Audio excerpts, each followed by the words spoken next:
Welcome to the wet and dreary Pacific Northwest on the first day of summer. Hey, welcome back to McLovin Garage. On today's episode, we're going to talk about the Llama Barn Valiant. It is really close to being done. It's been a little over a year since I've owned Llama Barn. I bought the car from Jamie at Dead Dodge Garage. And a lot of you, a few of you, have been asking for updates, and I've been less than on the ball with getting those to you. So today, I want to go over the car. I want to show you what's been done and what's left to do. Check this thing out. Why don't we start under the hood? For those of you who are not familiar with this car, this is a 1967 Plymouth Valiant two-door post car that I bought from Jamie at Dead Dodge Garage up in Washington. I'm down in Oregon, and it was originally, before him, owned by his brother Colin. Colin took the engine and transmission out to put in his 1964 Fury, which you can see on the Dead Dodge Garage channel. Sold the car to Jamie, or traded the car to Jamie, and then Jamie, after many months of negotiation, sold it to me. I got it in January or February of 2024. It is now June of 2025, and it's a running, driving car. I bought this engine, which is a 318, from a friend of mine named Donovan. If you go back in my channel, I could probably even link it in the description. There's a video of him and I putting this engine on a run stand, checking compression, changing the oil, and making sure it ran okay before I purchased it from him. I paid very little money for this engine, and I am very thankful to Donovan for selling it to me. It's a complete 1973, was a complete 1973 318 out of a Dodge Dart, I believe. It didn't look like this when I got it home, and I made some changes. You might be able to see it here. There's a Mylodon road race oil pan. You might be able even to see it down under here. Yep. Inside that Mylodon 6-quart pan are baffles, and in the engine I put a high volume oil pump and a longer pickup from Mylodon to accommodate picking up oil from that deeper pan. It has a new timing set. It has a new intake. This is a Summit brand intake. You can kind of see it there. You can see my air cleaner rubs on the hood. It has factory exhaust manifolds. I originally started out with a Chevrolet style HEI ignition. I was using their module, which you can see I had bolted to the fender, which was actually near where it had been when I got the car. Ended up not working well for me, and so I went back to a Mopar ignition system with their orange box, ballast resistor, and the parts necessary to make that work. It's got a factory electronic ignition distributor in it. It's got a Champion radiator, nice big one, and a standard fan without a clutch. New master cylinder. It has a firm feel steering box, stage 2, which I also bought from Donovan. It does have power steering and manual brakes. It does have an Edelbrock AVS2 carb on it, a 650cc. I did use this custom bracket. That's hard to see, sorry. I did use this custom bracket that I got from eBay. I believe that's a Ehrenberg piece, and then the appropriate adapter on the carburetor. So that's all for the ignition, or that's all for the engine. Electronic ignition, Mopar, Edelbrock, 4-barrel, factory exhaust manifolds, timing set, because the timing was loose. The timing gear was loose when I took the cover off. I didn't take the heads off. I've done nothing to the heads. I did not put a cam in it. It's just a factory 1973 318 with a 4-barrel and dual exhaust. The exhaust I wanted to look like kind of an old school Trans Am road race setup. So I've got dual exhaust. It does not have an X pipe or an H pipe. They're not connected to each other, and I have them exiting right past the door on both sides. Here you can see it on the passenger side. It's got dual Flowmaster 40 series. Behind that 318 is an overdrive 4-speed manual. I used a McLeod clutch. It's got a Hurst Competition Plus shift mechanism, and of course the pistol grip shifter, which feels really, really good. I am super stoked that that's in the car. At the back of the car is an 8 3/4 A-body rear axle with a 355 Sure Grip gear and sway bars front and rear. It does have Hotchkiss, I believe they're Hotchkiss leaf springs. And then, like I said, sway bar front and rear. In the front, it has 73 and up disc brakes, factory style, with EBC yellow stuff brake pads. It does have fresh rotors. These are American Racing wheels. They're 17-inch. They're called the American Racing Torque Light. And up front, I'm running 235 45 17s. And in the rear, it's running a 255 45 17. A little bit of a staggered look. It's got heavy duty torsion bars. They're 1 inch, maybe a little over 1 inch torsion bars versus the 6-cylinder smaller torsion bars. It does have the disc brakes. I did put this splitter up front. It's fiberglass. It's built by a friend of mine in Canada named Barry. Very cool piece. Mounts up easy and looks awesome on the front of the car. And again, it does have a sway bar in the front. And in the back, from the same guy in Canada, it has a ducktail spoiler. This is the first one that he made. I had requested it several times, and he finally built one for the Valiant. He got a trunk lid and was able to design and fabricate this ducktail spoiler. I think it looks pretty great. Gives the car a little different look. Goes with the chin spoiler. Should be pretty awesome. For those of you that do not follow the channel, and this is the first time seeing this car, it's being built to race autocross. I fell in love with autocross a couple years ago. Last year I raced a 99 Mustang Cobra. There are videos of that car being raced on my channel if you want to see those. And fell in love with autocross racing and wanted to build a Chrysler product to autocross race. And I'm a huge fan of Patina machines, and this one came up for sale and it just fit the bill. They're light, they're small, it's got a lot of performance parts underneath of it, and it just seemed like it would fit what I was after. Let's check out the interior. All right, inside the car I put fresh blue carpet, although it's getting really dirty on the driver's side already. It matches the door panel pretty well on the passenger side. I put a Mopar Tough Wheel in tan. A friend of mine had that and he was willing to sell it to me. I wanted the narrower diameter and a little bit more of that, not spongy feel, but a little bit more feel in the wheel itself. I have an auto gauge monster tack in the corner there, and I've got a shift light that's mounted on the column right in the middle. I've got a Corbeau racing seat here in the driver's side, which is actually pretty comfortable. And then the other side is a Summit seat that my buddy gave me to go on the other side. I did have to buy brackets, the right brackets, but they do make A-body brackets for bucket seats. It does have factory seat belts right now. I'd love to put harnesses in it eventually, but right now it's just got factory seat belts, and it does have the factory rear seat. Nice headliner.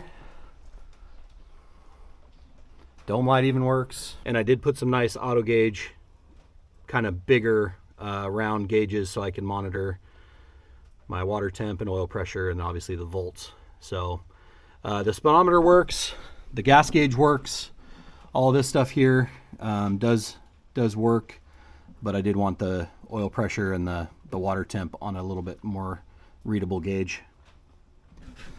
So that's the inside. I do need a door panel. If you know anybody that's got a door panel for a 67 Valiant in the blue, message me, would you? McLovinGarage@gmail.com. I would love to have, I have a skin, but I don't have the whole door panel. But if somebody's got a door panel that matches that you want to get rid of, I need one. And actually I could use a whole set. These are a little bit ratty all the way around the car. I would love a fresh set or a nicer set of door panels. When I bought the car, if you go back in my videos, there was a piece of plexiglass for a window. I got a parts car and I was able to get a real piece of glass, and now it's got a legit window, which is great. The other things I got off that car, I got this bumper, way nicer than the one that was on it. So I put a fresh bumper on it. I actually was able to get some extra grill pieces and that window off the parts car, which was awesome. I was also just given this pin-on fiberglass hood with hood scoop. Yes, you heard me right. I was given that. I couldn't believe it. Super thankful. You know who you are, but thank you very much for the hood. So I'm going to need to put pins in, which I have. I haven't put those on yet. And take the steel hood off. But I think that fiberglass pin-on hood with the lower splitter and the spoiler on the back is really going to change the attitude of the car. Not to mention lighten the front end a little bit. It's going to be rad. So hood's in pretty good shape, and I think it's going to look awesome in the car. The next question I'm sure you're going to ask is, how does it run, Ryan? Now that you've got it all back together. Well, let's find out. It hasn't been driven in 2 weeks now, probably. Let's see how she starts.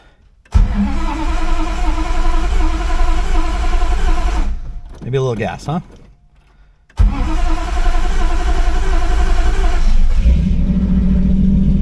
we go. It does have an electric choke.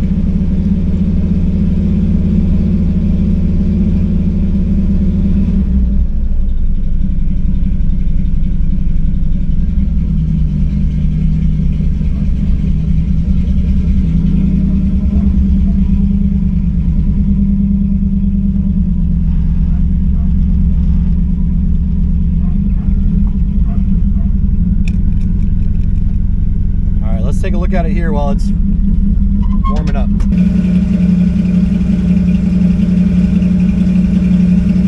Like I said, it hasn't been driven in about 2 weeks.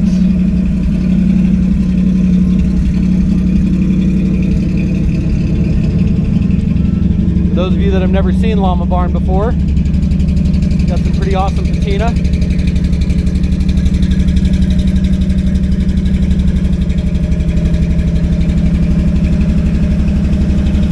We're going to talk about that smoke in a minute. I love the stance, I love the wheels, the new spoiler, and it looks cool.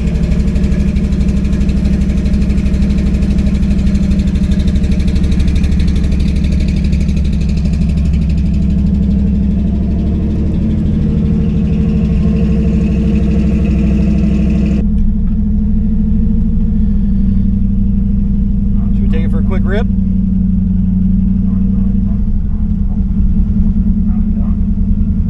Hopefully it'll come down a little here.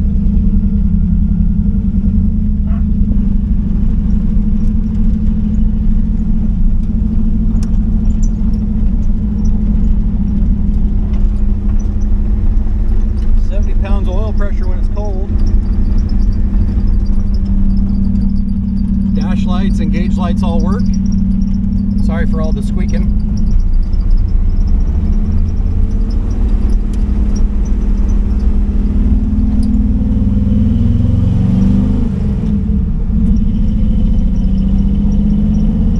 Still feeling pretty cold.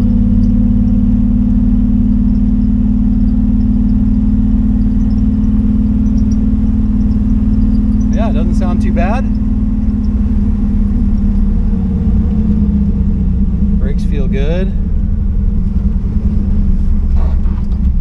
Front tires do rub a little bit. I did some trimming, not quite enough. Still got some more work to do there. I've got about 10 degrees initial timing in the factory 318 and about 34 total. I do have the vacuum advance locked out, so I'm running it without vacuum advance.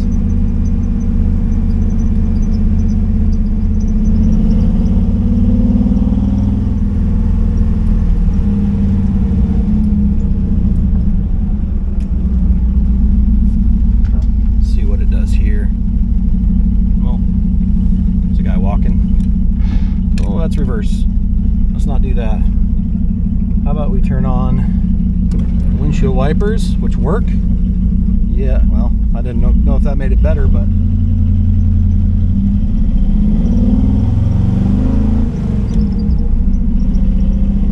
I got neighbors walking here, so I'm not gonna beat on it around them. But you can see it sounds pretty good.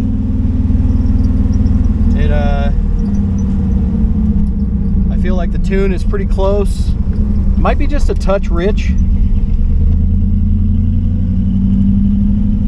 but overall, I'm not upset about how it runs.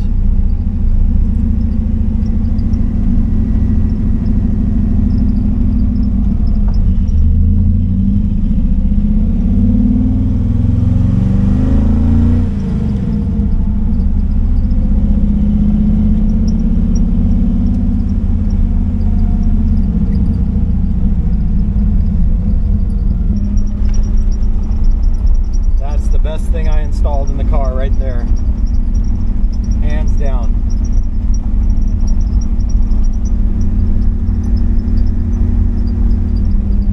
Heat and defrost do work. It does not have a radio.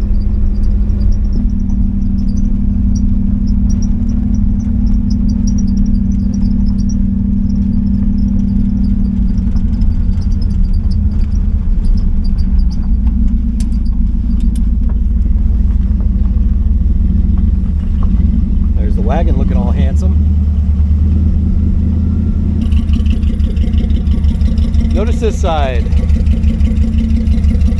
Exhaust sounds fine, looks good. Remember, this is a true dual exhaust. Oh yeah. Did put some headlights in it. Look at this side. Notice anything different? All right, we gotta say hi to Bo. Hi, Bo. Hi, buddy. That's Bo the Roddy. He's a good boy. Back to this. You notice the problem. It's smoking out of the passenger side exhaust bad. And if you look, hard to see. Look at the oil in there. I'll show you later. Oil at the end of the exhaust. Oh, for those that didn't hear me, there's oil at the end of the exhaust.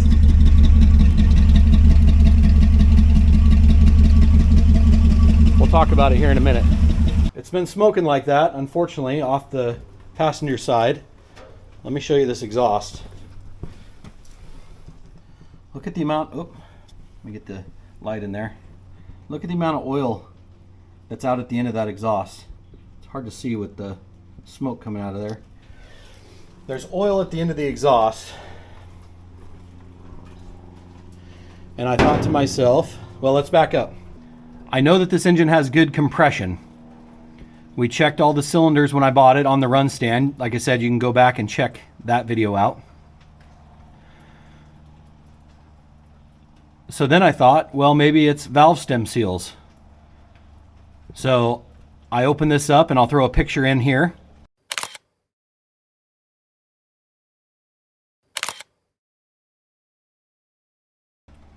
The valve stem seals were completely shot, like completely gone. Well, maybe that was the problem. So I changed all the valve stem seals just on this side because I know that it's this bank of cylinders, given that the exhaust doesn't have a crossover. That has not solved it.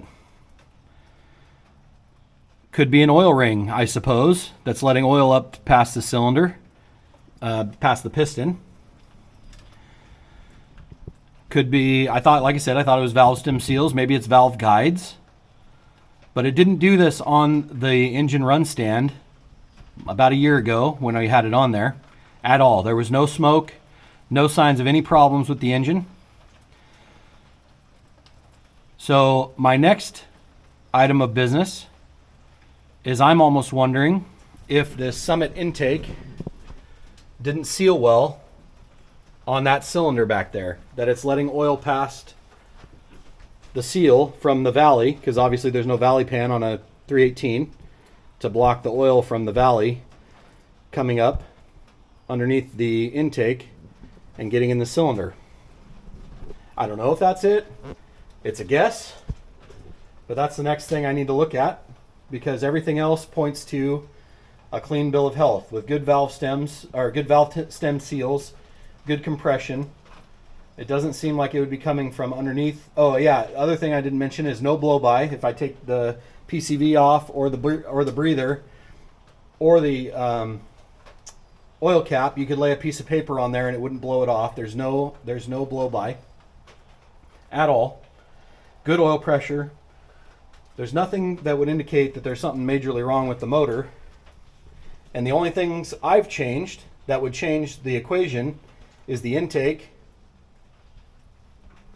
I did put a high volume oil pump on it. I did put an oil pan and a timing set. Obviously that doesn't have anything to do with oil getting into a cylinder.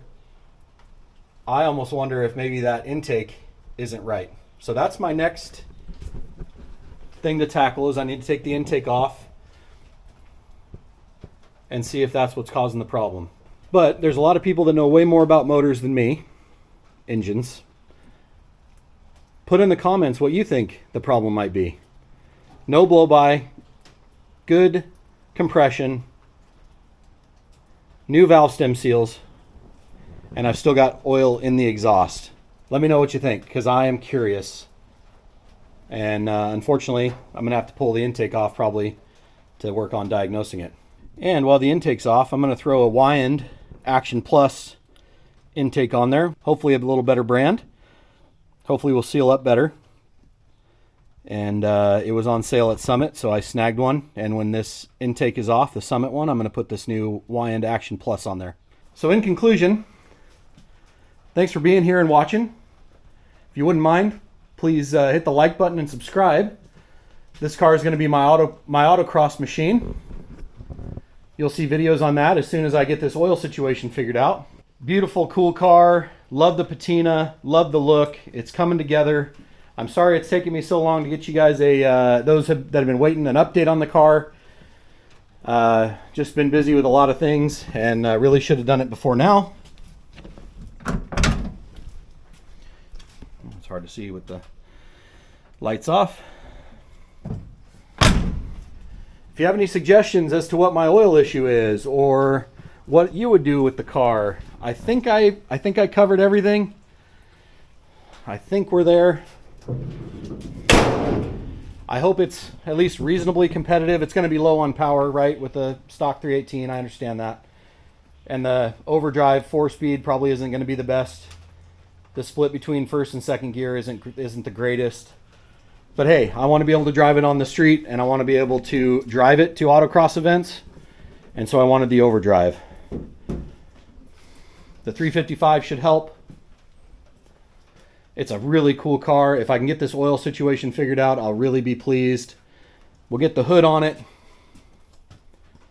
Lose some weight in the front.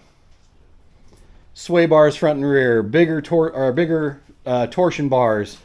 Disc brakes up front. I mean, it's just a really neat package. And I think it weighs about 3,000 pounds is about where it's going to be. But we'll scale it. I want to scale it too. We'll get it on the scale and we'll see what it does.